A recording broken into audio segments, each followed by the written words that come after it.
Cool. Well, welcome everybody, and thank you for joining me on another episode of Spartan Theology. Got a pretty exciting conversation lined up today. I'm going to be talking to Dr. Dustin Crummett.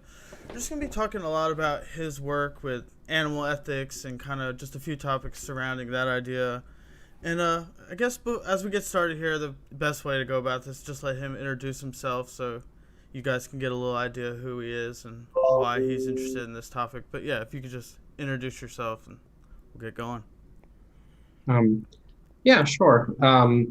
So I'm a postdoctoral researcher at the Ludwig Maximilian University of Munich. I am part of a European Research Council project on animals and the philosophy of the Islamic world. But I'm here doing work in sort of animal ethics broadly, sometimes intersection with philosophy of religion, that sort of thing. I got a PhD in philosophy in 2018 from Notre Dame. And generally, I work in ethics, political philosophy, philosophy of religion, those areas. Yeah, so I guess one question I did have, I was talking to some of my buddies about the stream, and I guess I'm like new to this whole like really learning about philosophy and stuff. So what is exactly that you're like working on? It's not like exactly, but like what does it mean? Like what, I don't know, it's like almost, as I was thinking about like how is animal ethics, like how is that, I don't know, what exactly do you do? Like who's kind of funding this or whatever? Not necessarily, you know what I mean? Like I don't know, I guess if that makes sense. Like why is your work important, or like what, I don't know. I just think as like a scientific background it's obvious, like companies want to come up with new technologies or whatever, but like how does it work with philosophy like that? Like how is research, I don't know. Does that make sense? I guess I think I had a better way of wording this question before I asked it in my head, but Yeah, well, so my current job essentially is funded by the European Union. It's funded by the European Research Council, which is their academic funding agency. And that's the whole grant project is funded through that. In terms of what I'm doing, I mean, what I'm doing is writing. I partly was working on a book project, a co-authored book project, and then I'm also writing papers and okay. that sort of things, for publication in academic journals. Okay. What's the significance of the project? Well, I mean, you might want to know how we should treat animals, what sort of moral significance animals have, what sort of theological significance animals have, whether including some issues that maybe people haven't even thought about before. So animal ethics isn't just a question of can you eat animals and this sort of thing, but also questions about, for instance, if we ever develop the technological capability to kind of re-engineer the natural world, say, redesign ecosystems so that there's less suffering of animals in them, would that be a good thing for us to do or not? And that's an area that has gotten more attention in recent years, and one that I've written some stuff about and worked on some. So there are a wide range of topics, I would say, that all have to do with kind of the moral value of animals, the theological significance of them, how we should treat them.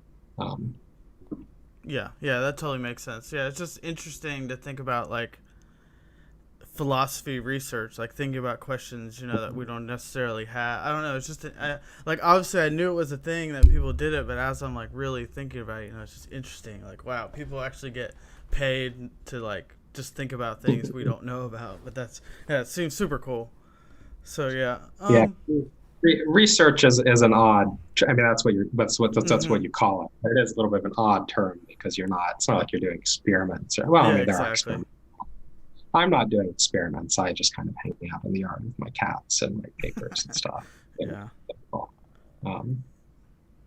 It's pretty. Yeah. It's good. It's good work if you can get it.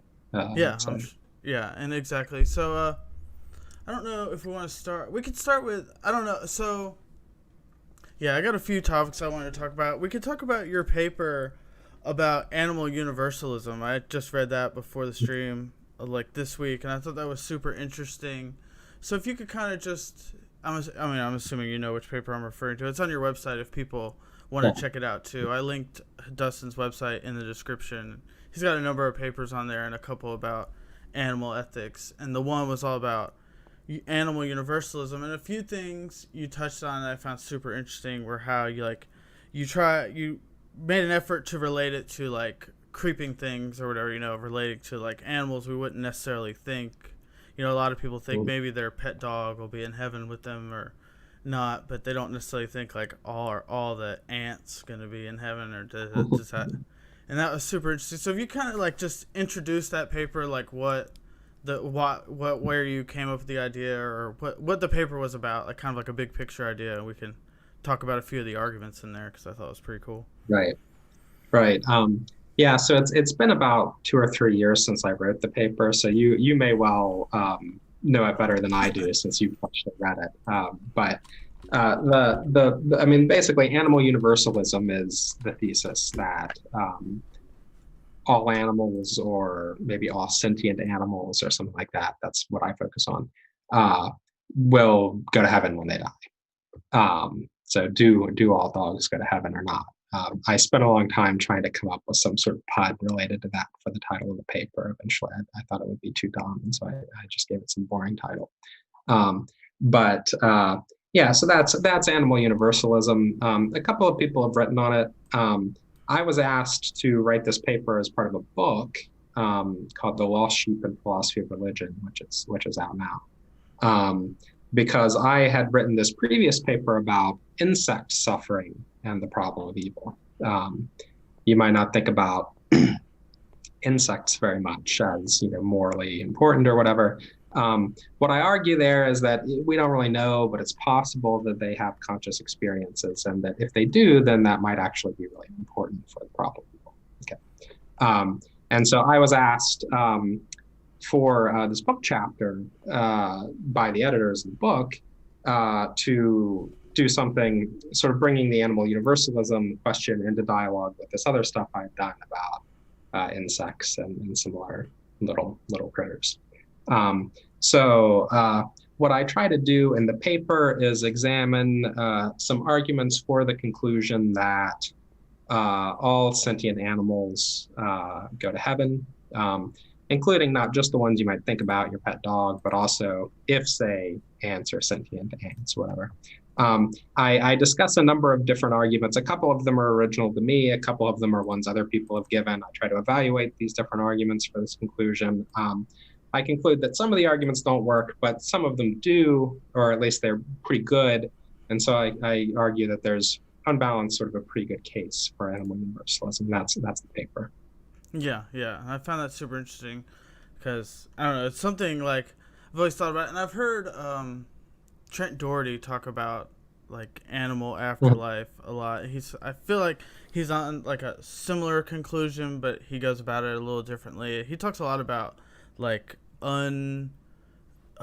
like different abilities of animals that may not be able to come about like in this life, but maybe in the afterlife, like they'll be more rational and whatnot, which I found very interesting. But you didn't talk about that in this one. But whatever, yeah. Yeah.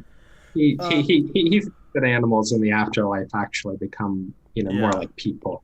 Yeah, which is, I don't say anything about that either way. Yeah, I find that hard to imagine, but obviously I feel like it's more that it's just hard to imagine, but not that makes it less plausible or not, but it just seems odd. But something he did bring up that does relate is how like we think of dogs and like animals like that as being more likely to like have an afterlife or more rational, but it has a lot to do with like just the fact that they have a lot of their emotions and whatnot like through their face and eyebrows and stuff that like is similar to us, so we're more able to recognize it. But as they do more research, they're finding that like some fish and stuff are actually like more sentient or rational or whatever the word is than we might imagine. They just don't display it in any way that we can necessarily recognize. So when you kind of touch on these other animals, like in this paper, like all kinds of things, I found that pretty interesting because you're like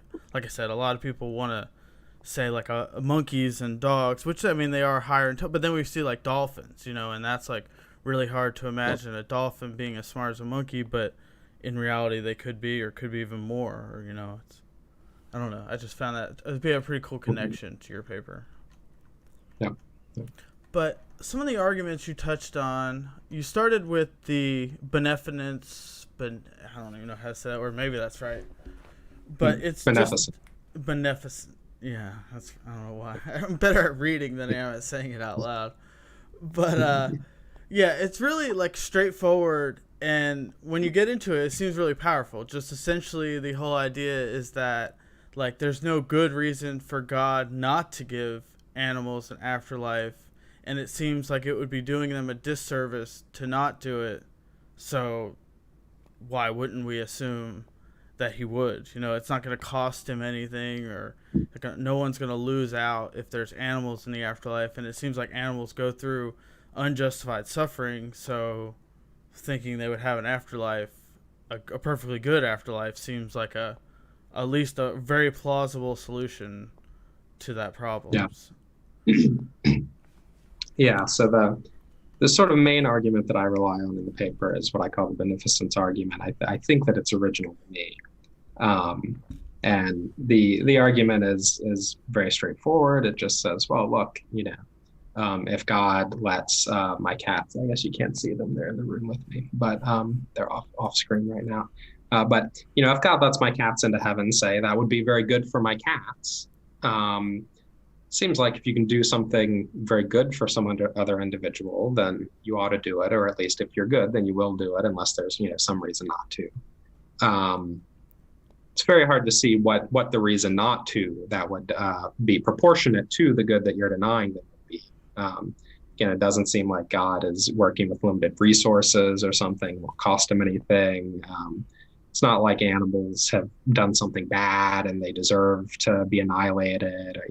And so it's, again, a very straightforward argument. Just, well, it seems like it would be a good thing for God to do. Doesn't seem like there's any reason not to. So seems like probably it's something that God would do. Mm-hmm. Yeah, and it's like as you go into it, it seems, I don't see why this argument doesn't work necessarily. I mean, it's not even like like you're even concluding that like it's guaranteed that he would have to or anything. Just like if there's no good reason for him not to do it, it seems like we would be justified in thinking that something like that would happen. Which, Yeah. yeah. Yeah. So I found that super interesting, and then you kind of expanded on that with the relationship argument, which is essentially like the same argument, but coming at it from like a different way. And you kind of seemed in the paper you liked the first argument. I mean, probably why you put it first, the beneficent, and you said it's more your thing. But I found the relationship argument really powerful too. And and this is more thinking about like instead of God just doing this because it's a good thing, and only like that, but the justification behind giving the animals an afterlife is because of the relationships that they have with other people. And you tied that into a few people, I forget the names, but who kind of use the same argument to argue for human universalism, which is something I've thought about a lot, which is the idea like how can I be perfectly happy knowing like my parents are in hell or whatever, or my wife is in hell. And you kind of tied that same idea into like it would be pretty hard for me to be happy knowing like without, and not necessarily as much I guess with animals as like I couldn't be happy, but I would be less happy than I would be if my dog was there too or whatever. I guess is that Yeah. kind of saying getting it, or am I missing? I don't think I'm missing anything, Yeah. but yeah. Yeah. Yeah. This is sort of an alternate route of trying to get there. This thought that, well, um, animals, at least many animals, are sort of bound up with human beings in such a way that if God wants to give the human being sort of a perfectly blessed life, and without radically changing you, and I mean maybe God could psychologically alter you so you just didn't care about the dog anymore, but that might seem like a change for the worse. So if God wants to kind of preserve what's best in you and at the same time make you perfectly happy, God might save the dog sort of on your behalf. Then there's a question about, how can you get kind of all the animals in using this, or like only the ones that have reasonably direct connections to human beings. One of the criticisms I make of this argument is that it's less clear that you could get all of the animals in. But it seems more plausible to think you might be able to get at least some animals in. Maybe my cats will ride in on my coattails or something. Yeah. But Yeah, and the one of the criticisms, like you're right, it was a little strange because you could like kind of get in like, well, maybe the cat has a relationship with a mouse or whatever, and that mouse has a relationship with like a bug or something. So you're getting like tons down the line, but then it almost seems unlikely that then there's like a monkey on an island with no people, and that doesn't get in because it doesn't have a it's like almost weird how this argument does like go way down the line, but then again it misses like some top of the, at least what we think, top of the sentience animals because they don't have relationships with people. So I thought that was a pretty good like criticism of the argument. But as far as like Travis in the chat too, as we've been talking a little bit, and was super excited for this stream because he's got a dog that's getting pretty old, and it is, I think it is a powerful argument for like your pet that you've become or had like a real relationship with, because I really do think that the more I read about these things, like you can really like relationships with animals are not like just the same as like a relationship with like your Xbox or whatever, you know what I mean? Like there is a clear difference. And animals, so it does seem like a powerful argument to say like at least animals that do have relationships with people could get in, because I do see like some of the objections to like human universalism based on this same argument. I could almost see like I could see how if like to the way I see it, I'm not exactly sure where I stand. Like I find myself leaning very hard towards universalism as far as humans, but if it's not true, I think the only way it's not true is we get to heaven and like we see like perfectly that it's justified that people are not there. Yeah. But I don't think that goes for animals. You know what I mean? I couldn't imagine like we get there and like, because I think the argument that like we just forget about our family members who are in hell, that just seems ridiculous. Like that would make me worse. You're right. Like that seems like a change for the worse. But if we see like through God's perspective, basically shows us that like it is actually a good thing that these people aren't in heaven because we can see perfectly clear or something. But that argument doesn't seem to work for animals. So I think this argument is much more powerful when it comes to animals, like the relationship thing, than it would be for humans. But I mean, it's even powerful for humans, but I think it's more powerful for animals. Yeah, I think that's right. Nice. Well, at least someone agrees with me. Yeah, it's hard to talk about these like universalism with a lot of people too. I know like it's just a topic people definitely shy away from, and like actually coming at rationally. People mainly want to stick to their ideas. You know what I mean? It's tough, but I think looking at it like you do from like these really philosophical ways, and less like, well, there's this one passage in the Bible that seems to talk about hell and you can't get out, like the parable in Luke or whatever. Like I just don't find that argument very powerful, because there's a lot of different ways to interpret the Bible for sure. And I know we're getting into a lot of things, because basically like I fell into the rabbit hole of watching like a ton of your stuff or whatever because I really liked it. So now I'm like everything's like popping into my head because I watched that stream you did with Micah all about like leftism and Christianity. So like some of those ideas are like popping into my head. But stay on top. ADD is a beast. I don't think that the argument that I give in this chapter has direct implications for the human afterlife either way, because it looks like whatever, if assuming some people go to hell, whatever the justification for that is, or are annihilated at death, or some people are excluded from heaven, whatever the justification for that is presumably going to be something that doesn't apply to animals. It's going to be either they deserved it, or they just don't want to be in heaven and you're going to let them go off. And these sorts of things don't really seem like they could apply to animals. It might be that the arguments I give can ultimately be modified to work for humans too. But it's sort of the animal case I think is easier because the sorts of justifications that people give for how it doesn't look like there's any very clear way that you could even go about trying to apply them to animals, you know. Yeah, yeah. I guess that's a much better way of saying what I was trying to say. And then I guess one of the last arguments you go into, well, there's a few. There's like 6 different arguments in this paper, but the whole compensation argument, I'm not quite sure if there's anything. I'm just like skimming through, trying to remember. And that one, I can't remember if there's anything like particular to animals in there other than like just that it seems like it's a good thing to compensate them for their suffering on Earth, and there's no real reason not to, which is kind of, I think it's pretty similar to the first argument you gave. I don't know if I'm like, maybe I'm forgetting something from that one, but Yeah, yeah, it's sort of, so some people have given this argument that well, you know, the animals suffer, and so they're kind of like owed compensation for this or something. It seems unfair to just let them suffer and then annihilate them or whatever. And so it makes sense to think God will give them a good afterlife in order to compensate them.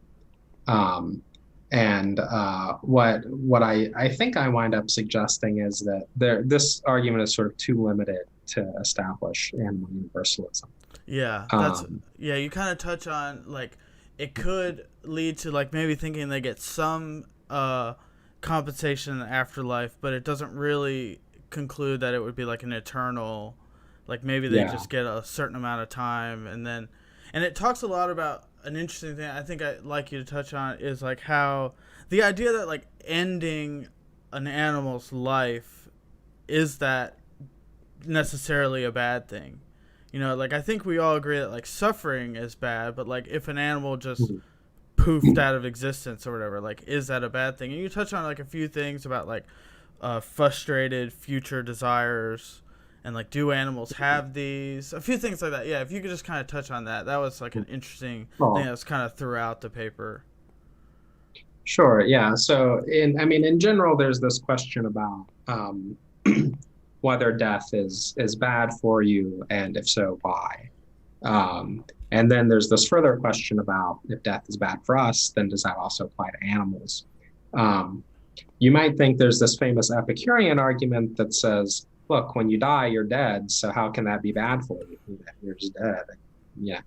Um, one answer is, well, dying is bad because it sort of comparatively, because it deprives you of the rest of your life. You know, I would die now, then I wouldn't get to live the rest of the time that I would get to live. So that's why it's bad. It's not sort of positively bad in the way that suffering is. It just means you miss out on good things. Um, and then there's this question about the extent to which that applies. Well, so one question is whether that's sort of the extent of the badness of death for human beings. Um, and some people want to say, no, there's kind of more to it than that. It's not just that you miss out on future stuff. It's that you have kind of plans, projects, desires, whatever, that all get frustrated. There's stuff that you're trying to do that takes time that you haven't finished yet. You know, if you're old, then now I'm at peace. Okay. But if you're not in that sort of situation, there's still things you want to do in the future. All those get sort of frustrated if you die. And so the badness of these failed plans, these frustrated desires, whatever, that's what that sort of adds like additional badness to that. So if you think about animals, it seems like the death of an animal, while it might be bad at least because it deprives the animal of future life, if its future life was going to be good, maybe euthanizing an animal that's in a lot of pain, death is better because its future life would be bad. But at least it might be bad ordinarily because it deprives the animal of future good life. Is there more to it than that? Well, that might depend on whether animals have these sort of future directed desires and projects and so on. You might think my cats say they don't really have like life plans. They're certainly not as future oriented as I am. But it does seem like they, you know, maybe do have some, they couldn't think of the future as such. It's not like they think like, in the future, but it seems like they sort of implicitly have some understanding okay, now it's time to go outside and I'll get to do fun stuff. They have sort of some understanding of the future and things they want to do. Yeah, So yeah, maybe it would be not as bad for them to die, but from the frustrated future directed desire perspective. Um, but it might still be somewhat bad, somewhat harmful to them. Um, but it may not be that all animals are like that. It might be that some very simple animals are just sort of totally present oriented. I mean, it's not clear. It's hard to imagine exactly what that might be. But if you were, I don't know, if barnacles are conscious or not, say. But supposing they are, maybe. I mean, I guess they're probably not, because why would they be? They don't need to do anything really complicated. But um, well, I don't know. Maybe I should withhold judgment because I haven't studied barnacles. But supposing barnacles are, maybe they would be totally present oriented. They're just sitting there being barnacles. Um, but so the reason that this, and I mean, this question is important. The question of the badness of death for animals is important for a lot of different things in ethics. For instance, is it okay to kill humanely raised animals and so on? Is that bad?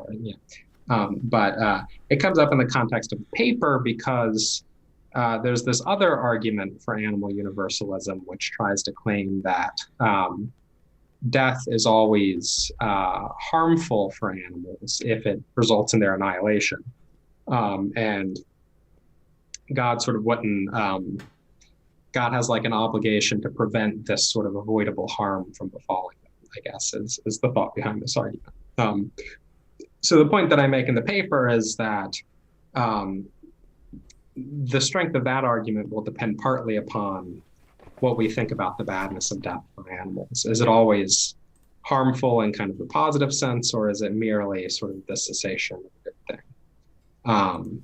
And it's ultimately what I suggest is that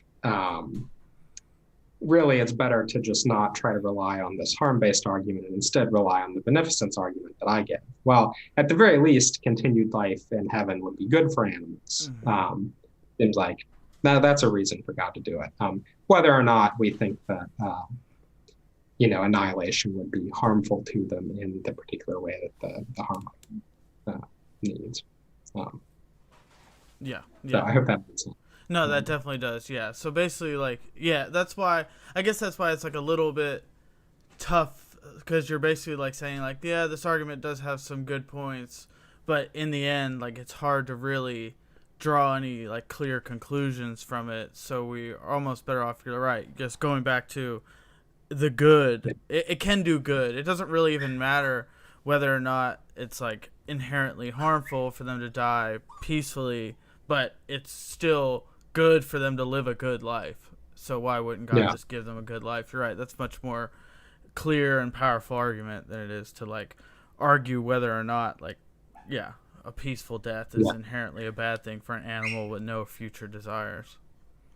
Yeah. Or if they do. And it's interesting. It's definitely an interesting thought though. Like understanding like animals because like oh my gosh yeah my wife just left and my dog's not too happy on here but like you said like she like as I thought about this though like some animals do clearly seem to have at least some future desires. Like I feel like whenever I leave my dog for the day like she's Yeah. clearly thinking that I'm gonna be back at some point or I'm not gonna Yeah. be back, I mean if she's worried or whatever she's thinking clearly into the future this might be he might not come Yeah. back. So yeah, it seems clear that It some seems like animals do. Yeah, but you're right. I don't know if all animals do. You're right, because I think you touch on too, like a fish on a hook or something. Like, are they really worried that like they're not gonna come back to their friends or whatever, or are they just worried that like, hey, this hook is pulling me to the top right now, and this clearly seems like a bad thing. So it's Yeah. tough, and that kind of gets into like philosophy of mind and stuff too, and like Yeah. what does it mean for an animal to be conscious and stuff, and that's just a whole nother can of worms for sure. Probably Yeah. more than just a can of worms. Yeah, I don't understand. Yeah, what's I guess we could kind of touch on that a little bit though, because you do talk about philosophy of mind and the soul. That's what like your Yeah. argument. So do you hold to like, I guess it's like a Thomistic view or whatever with like the rational soul and the I'm bad with terms or whatnot, but like animals do have a soul, but it's just not the same type of soul that we do. I don't know. Maybe if we're going too much down like a ridiculously long topic, that's fine too. But I No, don't know. yeah, that's Yeah. uh, yeah. So I don't no, I don't hold the Thomistic view. So the Thomistic view, I guess, is that all living things have souls of some sort, including plants. It's just sort of the souls kind of get fancier as you go up. So the plants have vegetative souls, and that's what's responsible for sort of very basic biological functions. Animals have animal souls, and that's what's responsible for not only their very basic biological functions, but also moving around, sort of goal-directed behavior, the sort of stuff that they can do that plants can't do. And then we have rational souls, and they're responsible for all this biological stuff, but also for our capacity for abstract thought, that sort of stuff, right? That's not my view. So I'm inclined to think that kind of basic biological stuff can just be explained in terms of ordinary reductionistic science. You don't need to posit any sort of soul to do that, or a form, an Aristotelian form to do that. It seems to me, I am a dualist, though. I'm a substance dualist. So this is another difference from the Thomists, is that your soul for an Aristotelian or a Thomist is not a separate substance. It's a form, which is, it's kind of a bit complicated, but so I'm a substance dualist, because primarily it seems to me that sort of subjects of experience, my nature as like a sort of unified, simple self that persists over time.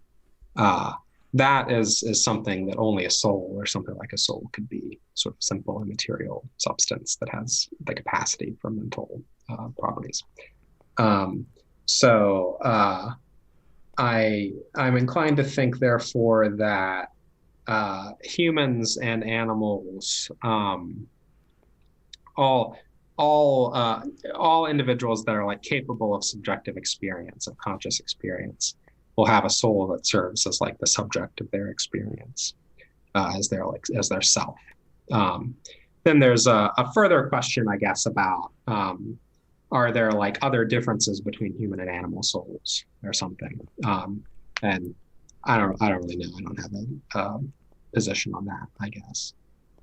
But it's not the sort of Thomistic picture. The Thomistic picture comes up in the paper because Thomists will say that like animals don't necessarily like experience the same type of suffering that humans do, or something along those lines. No, it's not quite that.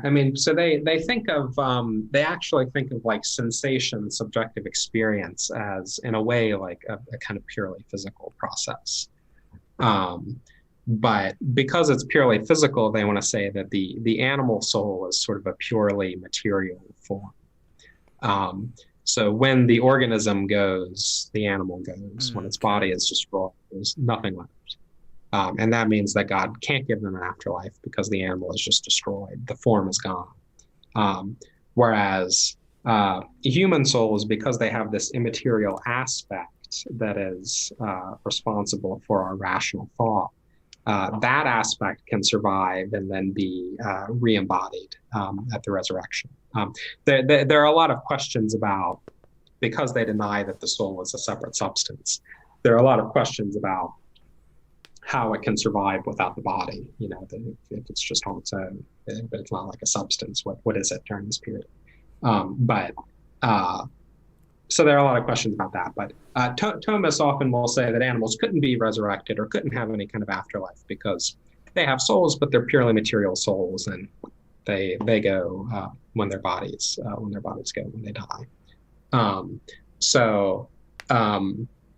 What I want to say about that is, first of all, I just don't accept that kind of picture. So I just don't accept the premise. But there's also sort of this broader question about whether, suppose that we are purely material. Suppose that we're just, physical objects of a very special kind. which some people, I mean, lots of philosophers think that, and some Christian philosophers think that. Like my old professor Peter Van Inwagen famously thinks that we're just animals. There's no immaterial part of us.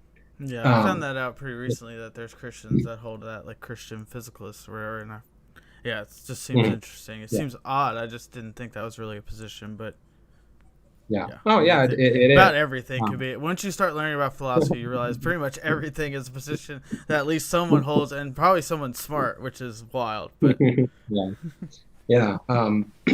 So as a result of that, there's already this sort of big question about whether we can survive if we're material. Can we survive our deaths? God could certainly sort of put you. I mean, God could like make a new body that is just like yours, but will that really be you, or is that just a copy? You know, what would be the difference? Um, the other thing I say is that it seems to me that someone who, even if you kind of accept the Thomas picture, you still have these other options that people have explored for how we might survive if we're purely material. And if that's right, then maybe you could be a materialist about animals and believe in an animal afterlife too. Just like maybe you can be a materialist about human beings and believe in a human afterlife too. Um, yeah, I find that the materialist view very odd, but I haven't read enough, so I know like my arguments I'm sure have been addressed. But it just seems really odd to like think about people who have been like cremated or something. Like are they just like gonna be like a pile of ashes or something? Like, but they're I don't know. That just seems odd. But I'm sure that, like they've thought about these things. But it seems much more likely that like given the idea of a soul that like you could essentially put that soul into just about any body and you could be the same person yeah. in the afterlife, but it seems hard Yeah. to So imagine if we're like so inherently tied to our body that like putting like you said putting it into a new like resurrecting your body to be something different, that seems to be creating a different person. I don't know, that's right. really yeah. Yeah, so if you're a substance dualist, it's easy to see how you might survive your death. While your body decays, it's destroyed. Your soul goes on. God can just put your soul into a new body or whatever, uh, resurrect the old body, and put to it. Uh, uh, some of the proposals for how you might survive if you're physical get pretty sci-fi. Um, so Van Inwagen infamously suggests maybe what happens is that at the moment you die, God like teleports your body away and instantaneously replaces it with a dead body. And this replacement is what gets eaten by the worms and so on. And your original body is off, I don't know, in a warehouse. I mean, I don't know where God puts it, but it's off somewhere else. Yeah. And then at the last judgment, God fixes you back up. Your body's been there the whole time. And that's how you survive. He initially, and he came up with this before he was a Christian, actually. He was an atheist until he was in his 40s, I think. And so this wasn't just like motivated reasoning or something. He really thought like, oh well, if you're a Christian, you can believe this. And, yeah, seems consistent with everything we know. I think he's since changed it to, well, maybe God does that, or maybe God just does something else that I haven't thought of. But maybe somehow we just don't understand the problem well enough to understand how God would go about solving it. The body snatcher scenario seems a little hard to believe. So I think he's maybe, if you pressed him, maybe he would say, well, probably it's just God does something that we haven't thought of yet. It's just that we at least know it's possible because God could do the body snatcher scenario if it came down to it, Yeah. There are other proposals that don't rely on the body snatching thing, but yeah, I mean, people, I maybe don't know all of the proposals as well as I should, but people have talked about this a bunch and tried to figure out different ways that you might try to solve the problem. Yeah, for sure. And definitely, like, this is how these conversations go, especially me. I feel like we went down a rabbit hole talking about substance dualism and people, but that was good, for sure. One thing I did want to touch on too is like this paper was more about like animal universalism, but I don't know. I think you maybe had another paper that I didn't get around to reading. But how do you think about like the problem of evil when it comes to like animal suffering and stuff? Because I find that especially recently has been picking up a lot of steam, and there's definitely a lot of ways to go about talking about this. But I'm assuming, like, I'm pretty sure it's safe to assume you believe in evolution and everything, not a young Earth or anything. So, given that, I do think like the argument from evolution is pretty powerful. Like, why would God allow like millions and millions of years of suffering just to create people when it seems like could have gone about it a different way, like a quicker way or something? It seems unlikely, and that seems like a pretty strong argument for me. Like one thing I think about, I don't know if like just animal predation and stuff is like as much suffering as we think it is, but I do think it's still suffering. But I don't think it's like the same way that like it would be if people are going around killing each other, you know? Like I think animals like, well, I don't know. Well, I'd like to hear your thoughts and we can kind of touch on that. Oh yeah. Yeah. Yeah, I mean it's a bit hard to know, what I mean, animal experiences surely are different from ours in certain ways. They're not kind of self-conscious in quite the way that we are. It's obvious that they can feel pain and this sort of stuff. Yeah, so you might think that maybe animal suffering tends not to be as bad as if, say, a human being was the same thing happened to a human being and they were fully aware of everything. But it still seems like it can be pretty bad. So what do we want to say about that? I mean, I think that this is this is something that I've written stuff on and am writing more stuff on. So I think that this is maybe one of the, maybe the best version of the problem of evil because, so a lot of the stuff you can say about human beings, maybe you can't say about animals, or it takes a lot more work. Some people have tried to reconcile sort of free will defenses with evolutionary theory. So you might think that some people think, well, there weren't any human beings, but there were demons back in the olden days. It's not quite clear what the demons would do, but somehow they've sort of messed up the world, marred creation. This is why the natural world has all this suffering in it. This is, I think, C.S. Lewis thinks this. Alvin Plantinga suggests this. Some people have tried to attribute it to the fall while accepting evolutionary theory. And you get kind of, again, people get very creative here. So Hud Hudson, who's a friend of mine at the University of Western Washington, maybe that's not that. Well, anyway, Hud has this book called The Fall and Hyper Time. So Hud's thought is, look, we know from modern physics that the world is actually like a four-dimensional block, a space-time block. So it's not really like just the present moment exists. All moments exist in some sense, and there's this space-time continuum, right? So maybe what happened is that in kind of the original timeline, things happened exactly as they happened in Genesis. There was a literal garden, and there were literal people, and Adam and Eve. Maybe that happened, and then at the fall, God sort of took this little space-time block and dropped it into this new space-time block, which represents the world as we know, with our natural history, with all of the suffering in the past.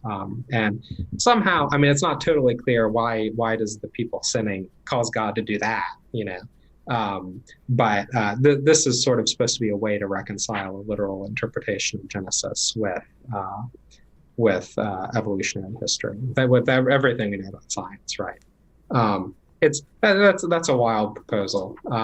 I have a wild proposal in this paper about the simulation hypothesis that I wrote. But so there are a couple ways you might try to attribute all of this to free will. Um, other approaches that people take. Some people suggest, well, there's something valuable about um, natural laws, sort of stable natural laws. If God wants to create life in a world with stable, maybe they're valuable because it's for aesthetic reasons or for some other reason, because it kind of lets creation stand on its own 2 feet somehow. If God wants to create life in a world with stable natural laws, maybe the only way to do that is through some sort of evolutionary process that's going to involve suffering, involve dead ends, involve things that look like poor design, etc. Um, some people have gone for these sort of animal soul building type views. Maybe either animal suffering in this world provides opportunities for meaningful action of some sort. It's uh, better for the animal that it has the opportunity to provide for its young in the face of real danger and this sort of thing. Or maybe post-mortem, animals somehow, maybe as Doherty suggests, their reflective capabilities will be increased somehow. They can look back, learn from what happened. So there are a number of different approaches people have taken. Um, I'm not sure that we have a totally satisfactory answer yet. This is why I say I think it might be the hardest version of the problem of evil. Um, uh, Maybe one reason for optimism is just that it's a version that people haven't thought about as much until fairly recently. People just used to be in philosophy much more concerned about human suffering for obvious reasons. Some of them were good, some of them weren't so good. Um, uh, so not as much attention has been devoted to it as to the animal question. If I had to pick out of the options that I'm familiar with, I might go for one of the sort of crazy, somehow it's all because of misuse of free will. Theodicy is maybe one of the demon views or something. Yeah. But Yeah, I think those yeah, like demon views actually like are much more plausible and powerful than like they seem on the face for sure. There's like as it's weird to think about obviously, but I think that it can be people pretty. look at you funny. Yeah. Yeah, if Yeah. But I also, as you're talking to, and I'm really thinking too, I think like it could be pretty plausible too that like compensation in the afterlife is a little more powerful for animals because of like the type of suffering that they experience is less like psychological and like future lasting. Like it seems like for a person to go through like a super traumatic event, even if they get compensated, like that super traumatic event like really proceeds on into the future and like messes up, like now they can't appreciate the compensation near as much because they're always thinking about this traumatic event or whatever. But it almost seems more likely that like an animal, since they're not really like, they don't necessarily have like PTSD maybe or something, you know what I mean? So maybe the compensation is a little more powerful. So like this whole idea of like if animal universalism is true, then maybe that's much more, because it doesn't seem likely that like just universalism answers like the human problem of evil. It doesn't seem likely that we go through all the suffering just because everybody goes to heaven. That seems to kind of like yeah. not really answer all the questions at all, like it seems. But maybe for animals it's a little more powerful. I don't know, that's just something I kind of went through my head now as you were talking. But so I think maybe like that in combination with one of these weird views as to why it's there in the first place could make a lot of sense. But yeah, it's definitely a Yeah. tough. I definitely think it's the strongest. I agree with you. That's like the strongest version of the problem of evil, because you're right. Like in the same sense that a lot of these universalism questions for humans might not work for animals, a lot of these problem of evil question or answers or whatever don't necessarily work for animals like they do for humans. Yeah. So yeah, I do think it's very powerful, and I think yeah, it's something a lot of atheists have been bringing up and whatnot, or a lot of debates have been about recently, and yeah, it's something I think about a lot. But yeah, I think there, like you said, there's a ton of different views and a lot to think about. And like you said, I didn't really think about that, how it hasn't really been thought about near as much as the human problem of evil, which, like you said, is clearly true because philosophy is very like anthropomorphic centric or whatever the Yeah, word is. anthropocentric. Yeah. But yeah, this was pretty good. I don't know if I have too many other questions. I feel like we went down a million rabbit holes, but that was good. This was good. I really enjoyed this for sure, and I'd love to have you on again. Talk about some. I've really enjoyed a lot of your like political stuff, and I'd love to like maybe touch on those topics because I feel at least that it seems that you enjoy talking about those type things from what I've listened to. Yeah, yeah. And I talked to I, Micah, who you've been on his channel a number of times, and he really enjoys your stuff. So maybe we could have like a stream with you and him or something. Because I find your guys video. If I recommend if people are interested in like political philosophy in relation to Christianity from like a different view, to check out Dustin's video with Micah. That was one I really enjoyed talking about. Yeah, so I guess if we could kind of wrap things up, I don't know if you have any other things you want to talk about or just say a little piece before we end it here, but yeah, I really enjoyed this. yeah. Thanks for having me on. And yeah, let me know if you want to have me on again sometime. I'd be happy to. Awesome. Yeah, well, I appreciate everybody coming by. I've seen Travis and Salem Inspiring Christianity in the chat and Jesse Camping who's come by. So yeah, I appreciate everybody coming by. I appreciate you being on, Dustin. This was really good. And yeah, with that, we'll end it there. And like I said, thank you for everybody for watching.